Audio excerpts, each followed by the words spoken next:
Having set up the detector position and the sample position correctly, we can go to our monochromator, establish the wavelength range, and for reference scans, make sure we're in the voltage mode application.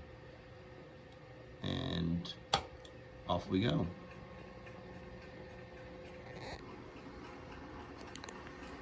The instrument is now slowing down to the starting wavelength position. It was actually at about 220 nanometers and it's driving down to 110. It will start to take data points at that position, even though we know our deuterium lamp starts to emit light only at 115. That lets us baseline the sort of noise floor for the system just before we start the spectral scan, which can sometimes be a useful data point as well. I like to see that personally. And it will continue, it does scans incrementally. It goes from one point to the next. It pauses at each point, takes a signal measurement, plots it, and then proceeds to the next point.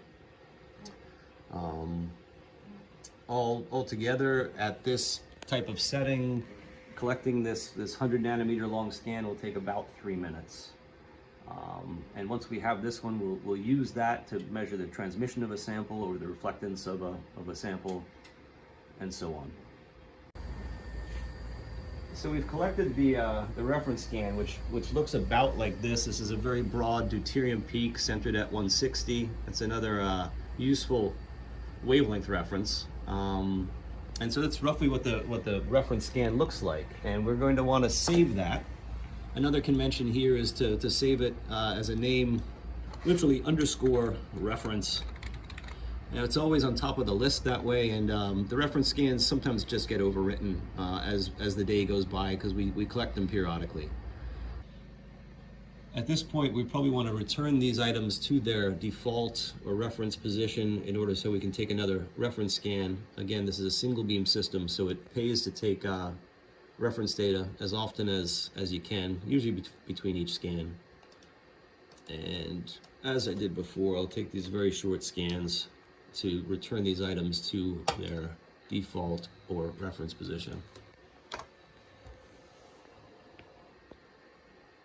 There is another way to make these moves using this goniometer button. This dialog box is really expressly for moving those things. One can choose sample angle, just like I did on the other side, or detector angle, and instruct a position that they can go to. I'm not using this dialog box because it actually works slower.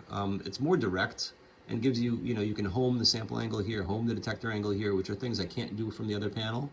However, just to make moves, as I was doing to get to the reference position, this is the quickest method.